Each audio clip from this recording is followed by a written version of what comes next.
Salam sejahtera. Adakah benar KJ macam lagu KRU terhangat di pasaran? Mungkin diterima semula sertai UMNO, kata penganalisis. Wah, ini hebat. Penganalisis menyatakan bahwa KJ macam lagu KRU terhangat di pasaran.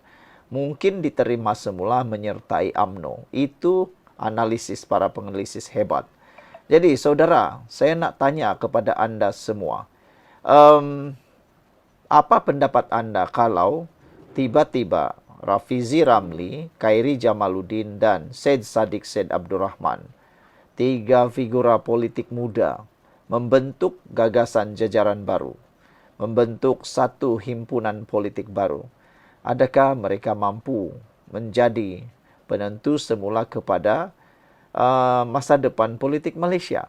Bayangkan kalau Khairi Jamaluddin, Rafizi Ramli, dan juga Syed Saddiq Syed Abdurrahman bergabung dalam satu parti politik, wadah perjuangan yang sama.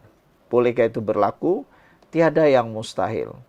Tetapi untuk Rafizi ataupun untuk KJ kembali semula bersama dengan UMNO yang dinyatakan oleh penganalisis ini, itu pun tiada yang mustahil. Silap-silap hari bulan boleh menjadi kenyataan. Khairi Jamaluddin sudah lama berehat. Khairi Jamaluddin sudah lama mahu dipikat. Hampir semua parti politik yang ada di Malaysia cuba memikat Khairi Jamaluddin untuk bersama dengan mereka. Dengan itu dapatlah kita ketahui bahawa Khairi Jamaluddin masih mempunyai pengaruh, masih mempunyai aura tersendiri, masih mempunyai kekuatan luar biasa beliau sendiri. Dengan kata lain, kalau dia berada dalam satu parti, membawa impak yang besar, perubahan yang besar. Tapi mahukah Khairi Jamaluddin bersama dengan Zahid Hadimidi semula? Kerana kita pun tahu, Khairi Jamaluddin mempunyai sejarah yang hampir sama seperti Rafizi Ramli. Rafizi Ramli kalah dalam pemilihan PKR apabila terpaksa berhadapan lawan dengan anak Anwar Ibrahim yang dikatakan hampir-hampir mustahil untuk menang. Begitu juga dengan Khairi Jamaluddin. Ketika pilihan raya yang lepas, Khairi Jamaluddin ada konflik dengan kepimpinan UMNO, terutamanya Zahid Hamidi. Lalu apa yang jadi? Khairi Jamaluddin diletakkan di kawasan parlimen yang hampir mustahil untuk Khairi Jamaluddin boleh menang. Jadi ceritanya hampir sama dengan Rafizi Ramli. Kedudukannya hampir sama, yaitu hampir mustahil untuk mereka menang. Jadi Syed Saddiq Syed Abdurrahman pula sekarang begitu juga ceritanya, hampir-hampir mustahil untuk menang di mahkamah pula. Sekarang ini kes Syed Saddiq Syed Abdurrahman memang senyap saja sebab sudah ada keputusannya yang diumumkan sebelum ini, yaitu Syed Saddiq didapati bersalah tetapi sedang rayuan. Kalau dia kalah lagi rayuan, nah memang Syed Saddiq akan masuklah penjara dengan hukuman penjara dan sebatan. Masih sempatkah Khairi Jamaluddin, Rafizi Ramli, dan Syed Saddiq Syed Abdurrahman bergabung? Ataukah betullah apa yang berlaku di jangka ini? UMNO dilihat tidak menolak kemungkinan menerima semula bekas ketua pemudanya Khairi Jamaluddin Abu Bakar menyertai pucuk pimpinan parti berkenan kerana figura itu masih mempunyai aura dan pengaruh kuat dalam kalangan rakyat, kata pensyarah kanan Pusat Pengajian Antarabangsa Universiti Utara. Sekian dulu untuk kali ini, jangan lupa tinggalkan komen Anda. Salam sejahtera, terima kasih kerana bersama dengan saya di Nazilin Unity Channel. Sekarang waktu terbaik Perdana Menteri rombak kabinet, kata penganalisis.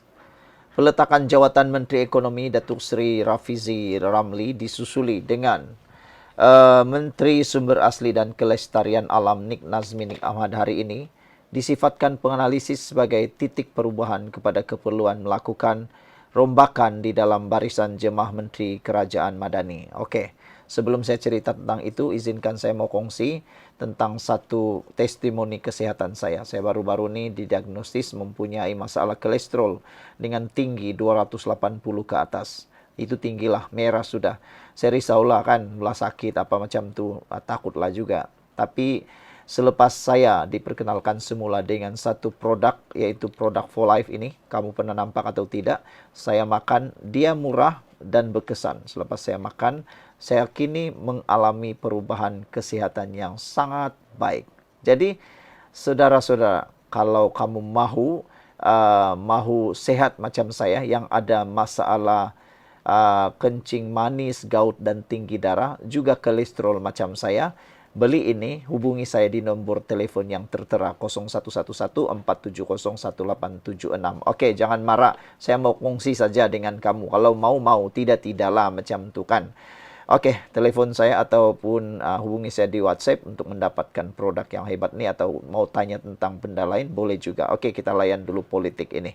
Saudara-saudara sekalian, menurut laporan ini, sekarang waktu terbaik Perdana Menteri rombak kabinet. Peletakan jawatan Menteri Ekonomi Datuk Seri Rafizi Ramli disusuli Menteri Sumber Asli dan Kelestarian Alam Nik Nazmi Nik Ahmad hari ini disifatkan penganalisis sebagai titik perubahan kepada keperluan melakukan rombakan di barisan jemaah Menteri Kerajaan Madani. Penganalisis politik Universiti Sains Malaysia, Profesor Datuk Dr. Siva Murugan Pandian berkata, ia mengambil kira faktor antaranya mungkin terdapat lagi barisan menteri atau timbalan menteri daripada pasukan Rafizi di dalam Parti Keadilan Rakyat yang akan mengambil pendekatan sama. Beliau berkata, faktor lain yang perlu diambil kira termasuk kedudukan Menteri Pelaburan, Perdagangan dan Industri Tengku Datuk Seri Zafrul Abdul Aziz yang akan tamat penggal selaku senator pada Disember ini. Melihat kepada situasi semasa, mungkin inilah masanya rombakan kabinet berlaku. Rafizi dah letak jawatan diikuti Nik Nazmi katanya. Mungkin ada lagi jawatan, letak jawatan. Jadi, rombongan atau rombakan wajar dilakukan secara menyeluruh bagi memastikan adanya pasukan yang betul-betul bersama Perdana Menteri memimpin negara dalam baki penggal ini. Rombakan kabinet penting bukan sahaja untuk mengisi kekosongan ditinggalkan penyandang, sebaliknya memastikan kestabilan kerajaan selain mengekalkan keyakinan dan kepercayaan rakyat kepada mereka. Sekian dulu untuk kali ini. Jangan lupa tinggalkan komen anda. Sila tekan butang subscribe. Mengulas lanjut, Siva Murugan berkata, rombakan kabinet sekiranya dilakukan wajar merujuk kepada petunjuk prestasi utama yang telah diletakkan kepada semua barisan menteri maupun timbalan menteri sebelum ini. Pensyarakanan Fakulti Sains Pentadbiran dan Pengajian Polisi Universiti Teknologi Mara, Kedah, Dr. Zimin Zakaria pula mencadangkan supaya kerajaan membawa masuk lebih ramai golongan teknokrat sekiranya melaksanakan rombongan barisan jemaah menteri. Kerana keputusan Rafizi tidak sihat, ia satu emosi politik tidak sihat. Mungkin keputusan itu kerana integriti atau kesetiaan pada parti, namun waktunya tidak tepat di saat kita berhadapan dengan perang dagang. Jadi boleh fikirkan golongan teknokrat dengan jadikan kualiti dan prestasi itu keutamaan. Bagi penganalisis politik dari Universiti Teknologi Malaysia, Profesor Madya Dr. Mazlan Ali, peletakan jawatan menteri yang berlaku ketika ini selaras dengan amalan demokrasi di Malaysia dan berkata ia tidak akan menggugat keutuhan kerajaan Madani. Perkara biasa dalam demokrasi, katanya, bila individu berjawatan tidak dapat mandat daripada parti, selaras dengan itu mereka letak jawatan. Ada kemungkinan beberapa perancangan peringkat kementerian itu akan terjejas, tapi keseluruhannya tiada impak besar kepada polisi kerajaan, katanya lagi. Pada masa sama, Pensara Pusat Fakulti Perdana Fakulti Sains Sosial Kemanusiaan itu menzahirkan keyakinan terhadap kebijaksanaan Anwar yang disifatkan beliau sebagai mempunyai pelan kontingensi tersendiri dalam menguruskan peletakan jawatan barisan jemaah menterinya. Beliau berkata Perdana Menteri juga memiliki kelebihan kerana kerajaan pimpinannya ketika ini didukung oleh jemaah menteri yang efisien selain mempunyai majoriti kukuh di Parlimen. Senada dengan Mazlan, ialah penganalisis sosiopolitik Universiti Malaya, Datuk Profesor Dr. Awang Azman Awang Pawi yang berkata kompetensi dan pengalaman penjawat awam di kementerian berkaitan akan berupaya memastikan tiada gangguan terhadap pelaksanaan dasar yang telah dirancang sebelum ini. Seterusnya, pemilihan pengganti pula semestinya akan mencerminkan komitmen kerajaan Madani terhadap prinsip meritokrasi dan keterangkuman serta memastikan kesinambungan agenda reformasi negara, katanya. Kesemua penganalisis juga senada bahawa individu yang akan memikul tanggungjawab selaku pengganti menteri-menteri berkenan perlu memiliki keberanian, mempunyai sikap kebertanggungjawaban dan berupaya meneruskan kesinambungan seterusnya menambah baik dasar-dasar terdahulu. Sekian dulu untuk kali ini. Jangan lupa tinggalkan komen Anda. Salam sejahtera. Terima kasih karena bersama dengan saya di Nazilin Unity Channel. Ada yang kata Perikatan Nasional dengan fitnah tidak pernah lekang, tidak pernah berpisah. Wah, benarkah spekulasi dan tuduhan itu, dakwaan itu? Hari ini satu berita mengatakan tak habis-habis memfitnah. See you in court YB Mas, kata Ashraf Wajdi Dusuki, merujuk kepada seorang ahli parlimen, iaitu ahli parlimen Masjid Tanah, Datuk Mas Emeryati Samsudin, kerana memfitnah. Pengerusi Majlis Amanah Rakyat MARA, Datuk Dr. Ashraf Wajdi Dusuki, akan memulakan tindakan undang-undang terhadap ahli parlimen Masjid Tanah, Datuk Mas Emeryati Samsudin, kerana memfitnah. Beliau berkata, wakil rakyat pembangkang itu telah menuduhnya menghabiskan duit MARA melalui siri lawatan mengejutnya, memotong program hafazan dan menghentikan pembiayaan pelajar dalam bidang pendidikan dan latihan teknikal dan vocational TVET. Tak habis-habis seorang pembangkang dari Melaka buat pelbagai fitnah, kata beliau. Kononnya saya habiskan duit MARA sebab terja, tebuk hafazan, dan MARA dah tak biaya pelajar TVET. Kata Ashraf Wajdi, beliau kata, insya-Allah Barisan Peguam MARA akan mulakan prosiding saman kepada beliau, katanya dalam satu hantaran di Facebook. Ashraf berkata beliau tiada masalah jika pembangkang mahu mengkritiknya. Namun jika melampaui batas sehingga memfitnah, beliau tidak mempunyai pilihan lain selain memfailkan saman fitnah. Mula-mula saya ingat malas nak layan, kata beliau. Tapi sudah melampau dengan pelbagai fitnah yang dilemparkan. Jadi, kata Ashraf, see you in court, YB Mas. Saya tiada masalah untuk mengkritik. Saya, kata Ashraf, contohnya tidak wajar seorang pengerusi yang bukan eksekutif terjah ke institusi pendidikan MARA seperti MRSM, IKM, KKTM tanpa memaklumkan kepada pihak pengurusan kerana akan menyusahkan mereka. Tapi kalau sudah sehingga melemparkan fitnah dengan niat untuk memburukkan institusi Melayu Bumiputra ini, saya tiada pilihan melainkan untuk menyaman fitnah, ujarnya lagi. Saudara, apa pula komen balas daripada Mas Emeryati Samsudin berkaitan isu itu? Akhirnya, Mas Emeryati Samsudin tampil bersuara berkaitan dengan itu. Dia jadi takut atau tidak? Mas Emeryati persoalan langkah Ashraf Wajdi guna peguam MARA. Inilah pula yang dia jawab. Dia tak jawab tentang serangan fitnah itu, tetapi dia pula mempersoalkan lagi kenapa guna peguam MARA. Macam-macam lah kan.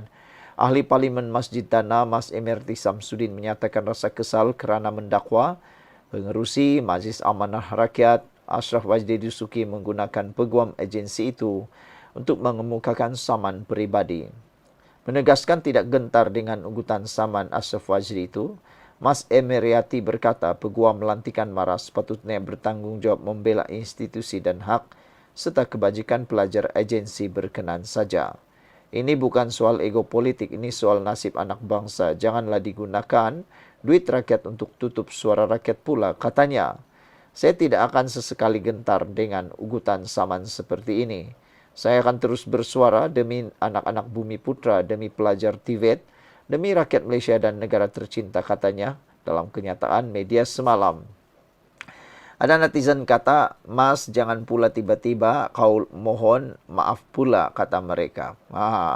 Mas Emeryati yang juga ketua wanita PN menambah, dia menyerahkan isu berkenaan kepada proses undang-undang dan bersedia berdepan dengan ahli politik berkenaan di mana-mana medan termasuk di mahkamah. Katanya, Dia berbuat demikian demi Malaysia yang beliau cintai. Terdahulu, Ashraf Wajdi dalam satu hantaran di Facebook mendakwa Mas Emeriati memfitnahnya, menghabiskan duit mara dan tidak membiayai pelajar aliran TVET. Justru Ashraf Wajdi berkata barisan peguam mara akan memulakan prosiding saman ke atas Mas Emeriati. Mula-mula saya ingat malas nak layan, tapi sudah melampau, kata Ashraf lagi. Bangkitkan isu belanja jelajah. Ini adalah sebagian daripada mesej-mesej dan aduan-aduan yang dikemukakan oleh rakyat kepada saya, terutama ibu bapa serta para pelajar, kata mereka. Jadi saudara, apakah pula pendapat anda tentang isu ini? Bagi kita harap prosesnya dibuat betul-betul di mahkamah supaya yang salah dapat dihukum, yang betul dapat kebenaran. Dan lebih penting, jangan pergi layan orang yang mohon maaf lagi. Sekian, kita jumpa lagi.